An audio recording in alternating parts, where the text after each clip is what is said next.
Well, welcome to our Creole Collective podcast. This is Jeff and Mike. I'm the Jeff. He's the Mike. Merry Christmas. Merry freaking Christmas, everybody. It's going to be amazing. Mike, you have like 40,000 people coming into your house this weekend. What is going on, man? It's just another day in the life, bro. This is what we do. I'll be over for dinner, brother. Heck yeah, man. We actually started a tradition in our family of tacos on Christmas.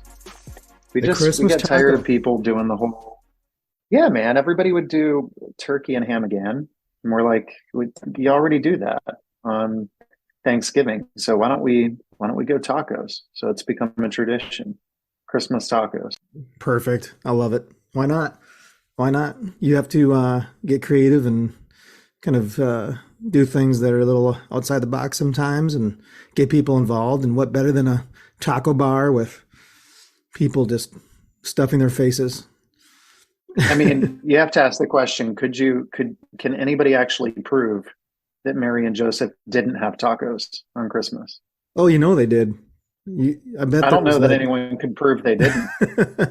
Had to be like lambs, I don't know, little lamb shanks filled up with their tacos. It's like that's called a gyro or a euro. There you go. A gyro.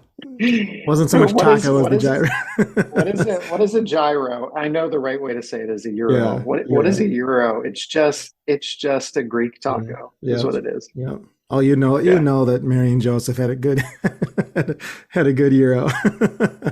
That's it, man. That's it. Everybody's got their own version. It's like what is a cheesesteak, but like a bread and steak taco, essentially. Yeah. It's like everything's basically a taco. Wasn't there a story in one of like the apocryphal books where Mary and Joseph flee to Egypt and find a really good gyro stand? Yeah, exactly, man. Yep. They found a Greek taco stand. That's it. A Greek? We just lost like 30 listeners. Yeah, exactly. Why did I click on this? But I'm confused. Which means we're down to 2. Yeah, we got our faithful 2. Whoever you are, will you like message us if you're the faithful 2? Thank you so much for being patient. Oh my goodness.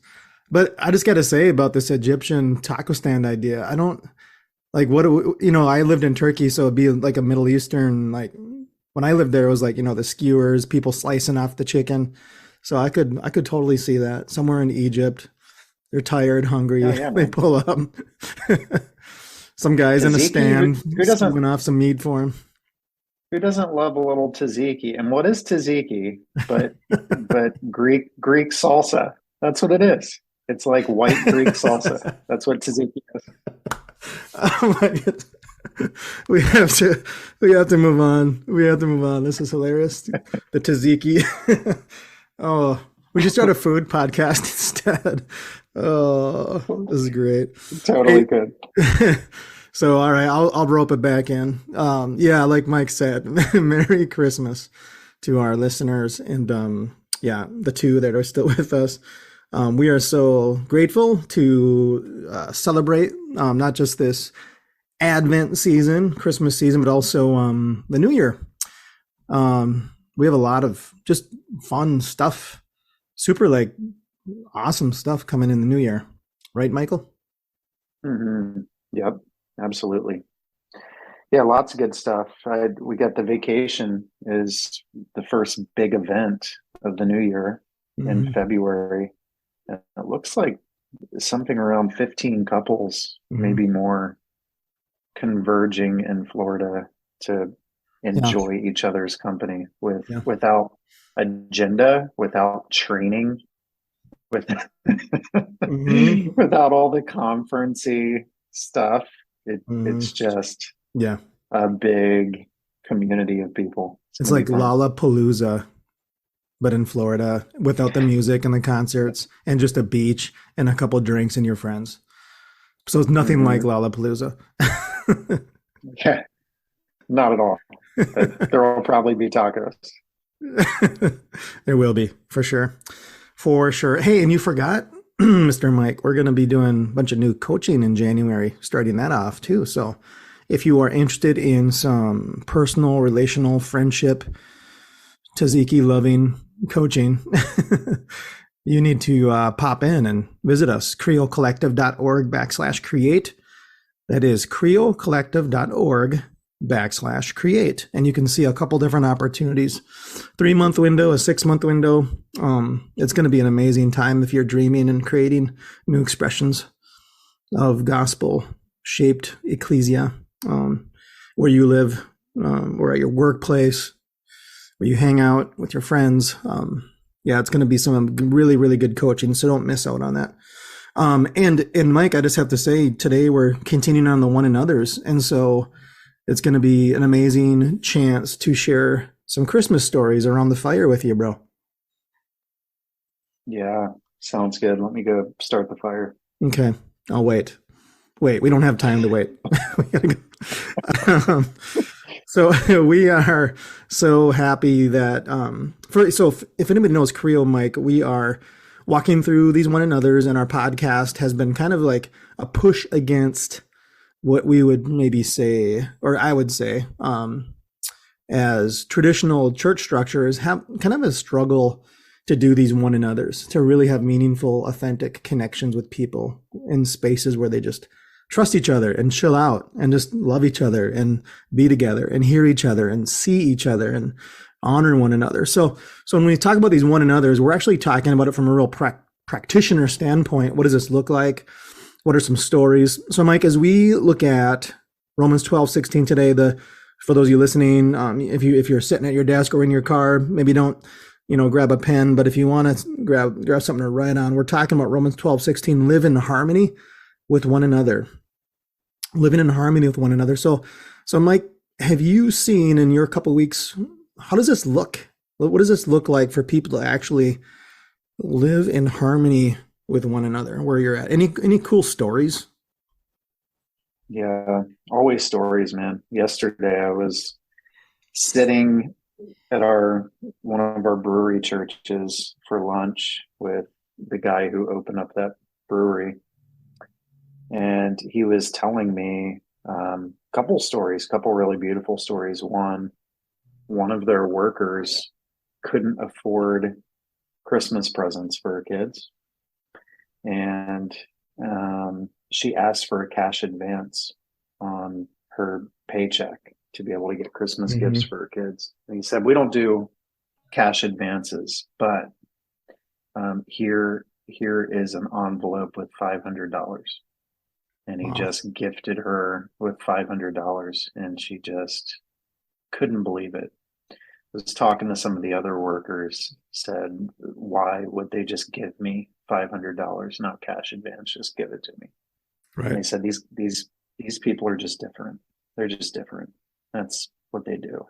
Mm-hmm. Then another worker, because they had 4 locations, another worker at another location was dealing with some mental health stuff and ended up taking a whole bunch of pills. And one of the workers at that location called the owner, told him about it, and they literally shut down one of their locations. They shut down one of their locations for the night to come around and help this girl so that she wouldn't commit suicide. And so they saved her life, which was really amazing. But think about a business willing to shut down a location for the night because a person's life matters more than what they bring in as a business. So I think stories like that, where people say, you know what, I'm going to live in harmony with you beyond just being kind, but I'm going to look out for your interest above my own. Yeah, that's perfect. And both those stories really remind me, like, especially the one where the people shut down their business to help someone out. If you look at the text there, it's not real long, but it just says, live in harmony with one another. Don't be haughty, but associate with the lowly. And looking into that a little bit deeper, this word phroneo, the heart mind connection, thinking alike, but it's more than just thinking cognitively. It's this visceral, emotional connection with people.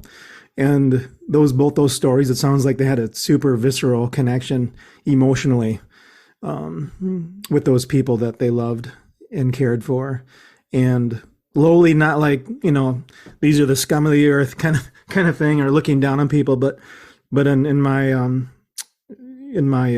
whatever word search, it just means those that are going through some depression, feeling cast out of society.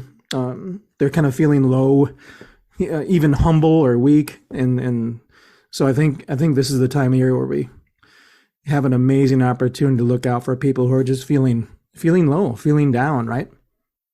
Hmm. Yeah, yeah, absolutely. And that's what you hear in the stories. That the part that's hard to capture is you're sitting there at the table and watching somebody's eyes well up with tears as they tell you the stories.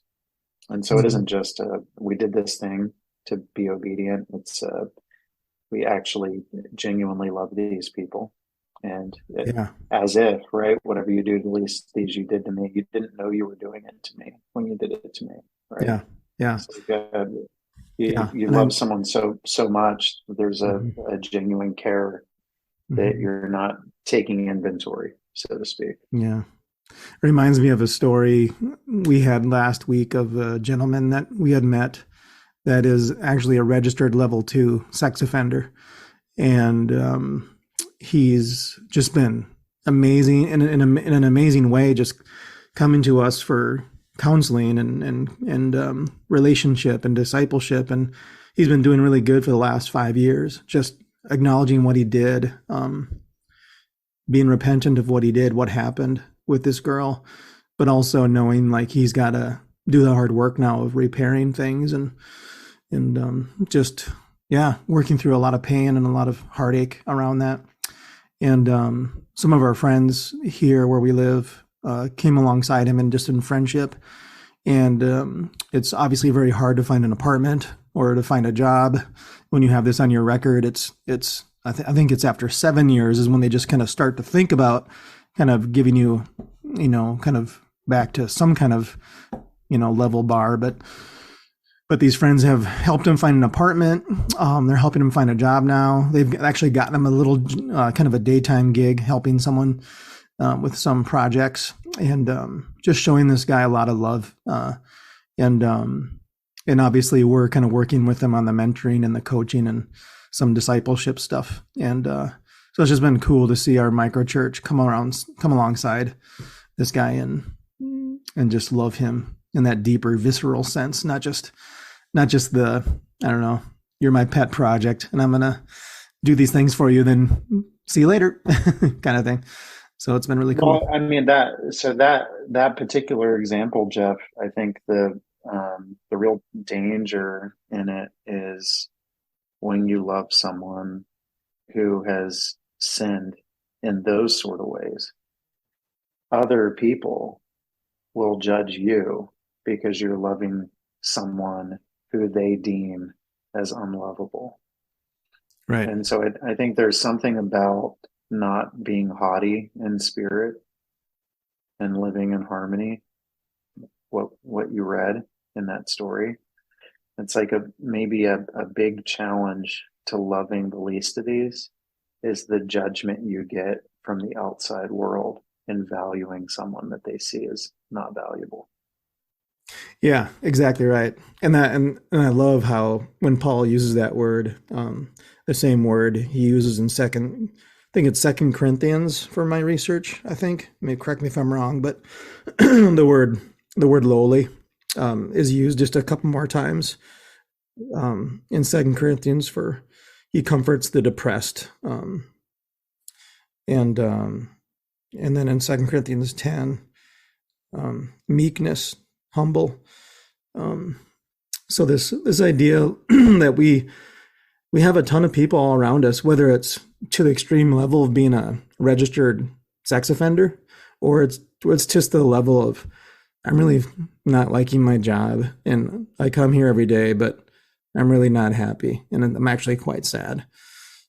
It's just amazing the opportunities we have as the Jesus people that we are, just to kind of help our people be able to love the people right in front of us. So Mike, I was going to ask you, as Jesus, and obviously in the letters here, talk about this in our context of our micro churches. How do you think we're dropping the ball in this department? How do you think what hinders us? What are some roadblocks to actually doing this, to live in harmony with one another, if it really means to be of the same mind together, to agree on this, to look at things in the same mind, to associate with the lowly, the even people that aren't lowly, to make those connections. What are the hindrances to truly viscerally being in harmony with each other? Yeah. Yeah. I'm going to say, I don't think it's conscious pride. I think it's subconscious pride.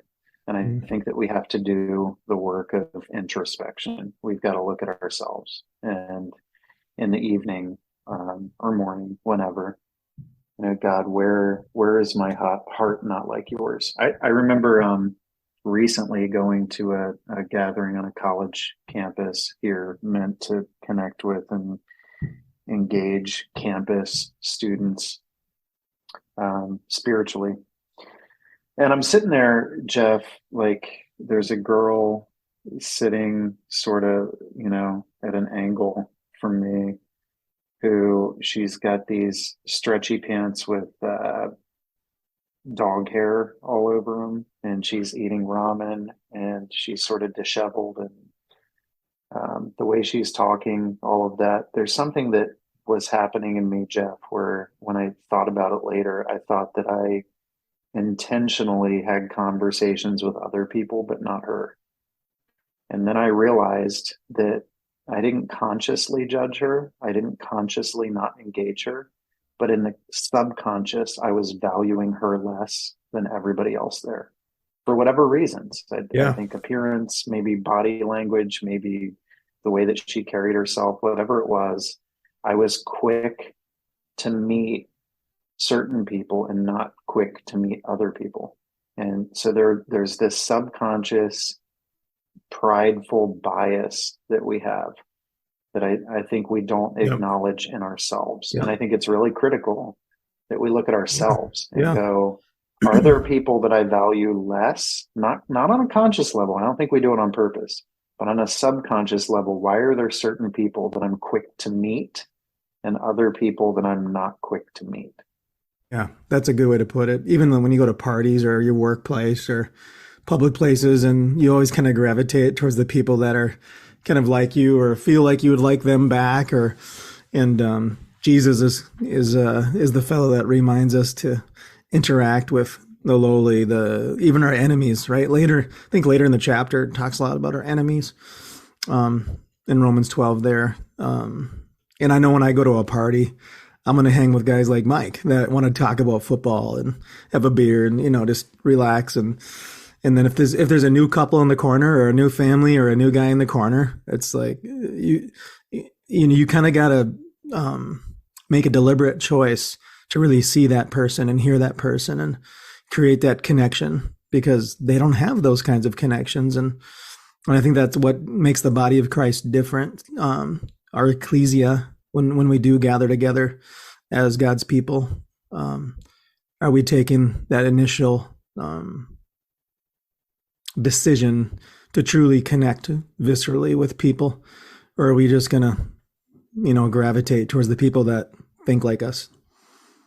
Jeff, I think no matter what, you're going to find yourself to people that share common hobbies and interests through the course of the day, night, whatever you're doing.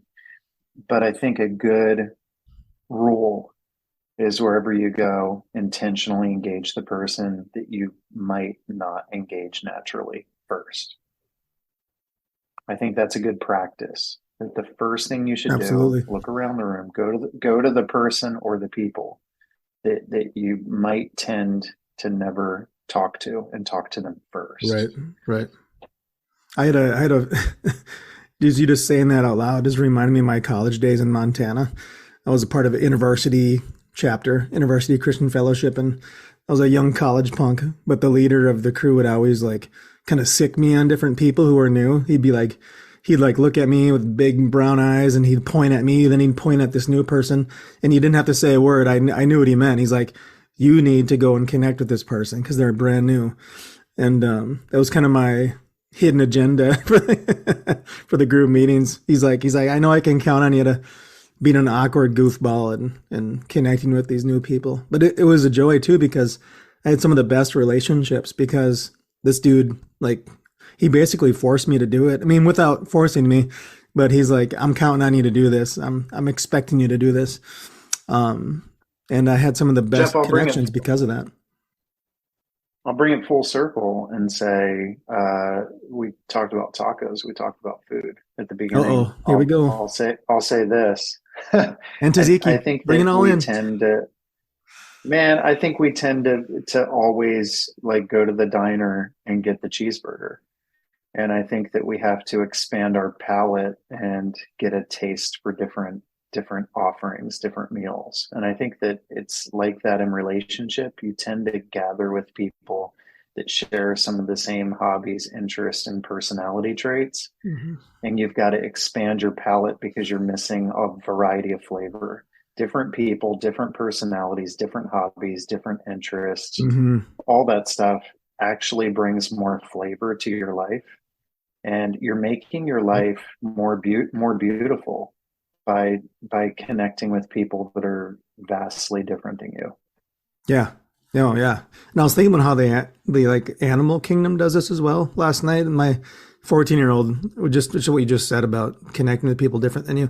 We have in the animal world, we have like kind of symbiotic relationships where like horses will like wild horses will gather together around like unprotected animals, and and even things like in the Serengeti, rhinos and zebras will kind of protect each other from alligators, and all these different cases of the animal kingdom where like they group together and defend each other, and then they also protect the young and protect the weak. And I'm like, holy cow, the animal kingdom does this way better than the church does. So I just love those pictures of like, if anybody wants to Google like, I don't know, homeostasis. I forget what the word is. I don't have it right in front of me, but it's this amazing like thing that animals just do instinctively to protect and care for their young and their weak. And usually it's like the strong, more dominant ones will go out and attack and make sure, they're taking care of business. So it's just amazing to think about like, why can't that be the church? Why can't we circle up and gather up and honor the weak and the lowly and protect them and care for them, and meanwhile advancing with our stronger ones? And yeah, it's pretty cool stuff. Geeking out a little bit with National Geographic with my kids. I love it, man. And I think, because as you're talking, I just thought about what would have made Jesus so different. And I think part of it is he would have spoken with as much joy and enthusiasm and excitement over meeting a king as he did meeting a woman who lived in a trailer who had a skin condition that people avoided. Mm-hmm. And he would have been like, I met this woman named Janet and she's marvelous. And you guys have to meet her. And he would have been just as excited to introduce her as he would taking selfies of himself with some sort of, well-known politician or performer. Yeah. Yeah. And don't you think that's why there were so many examples of him healing lepers and people that just needed a touch, like a personal connection with Jesus? Not the healing was powerful. Like, it's cool that he healed them, no doubt. I don't want to downplay that, but there's a deeper heart connection and association with the lowly, the people that really humbled and meek and feeling downcast and just depressed and sad and sick. And Jesus makes that heart visceral connection first with them. I think it's a pretty sweet model, what we're talking about. Mm-hmm. Yeah. Yeah. He chose the foolish things of the world to shame the wise. And I think it's because he valued people that so many of us don't value. Yeah. Yeah. So this Christmas, we're just thankful that you that are listening are out there on the highways and the byways, loving people, caring for people, living in harmony with each other, trying to be of the same mind and heart for one another. So be encouraged to keep doing that. Be encouraged to make that loving connection with the next person that you run into today at Costco or Caribou Coffee, wherever you like to play around. Let's really take those connections and believe it's Jesus making those connections through us, and care for them likewise. And be cared for yourselves this holiday season. We're praying for you. We love you. Please reach out to us if we can be of any good cheer for you, encourage you. And Mike, we have some fun things coming up. Do you know where people can get directed online to go see all the fun stuff? We should maybe tell them one more time. Yeah, so we have a number of offerings between our starting in the new year. We're actually going to have evening offerings that will be available once a month. We've got webinars every other week, Creo conversations every other week. We've got all these coaching offerings and opportunities available, as well as 3 separate 2 days after the vacation. But you can find everything on our website. Jeff, you want to give them the address? Yep. Again, it's creocollective.org/create. And I'm thinking if people get on there this week, we should promise them like a free gyro or taco. We can send it in the mail. I saw when the Jaguars beat the Cowboys, the Philadelphia Eagles sent Doug Peterson like 35 cheesesteaks. It was a perfect troll. That was perfect. Yeah, I think we need to up our game in the Euro department. Somehow we got to get like some deal, some online Grubhub or something. I think part of the incentive is come to a 2-day and then I'll buy you. There you go. Yeah. creocollective.org/create. Click on the 2 days of the training, the coaching, and then if you jump in, well, we're going to talk tacos. Okay. That's the incentive. I'm throwing it out there right now. Have a great Christmas, everyone. Mike, you want to give final Christmas greetings? Yeah. And hey, guys, take the time to pause, to slow down, to be present yourself with God, with your family, with those that you care about. And don't produce. I think one of the most beautiful things about the Christmas story is how it sort of came and went unnoticed. Mm-hmm. And what seemed to be unspectacular and hidden was the beauty of the kingdom. So take the time just to sit and pause. Amen. We love you all. Have a wonderful rest of your Advent, reflecting, pausing together. And we are excited to see you in the new year. Thanks for listening, everybody.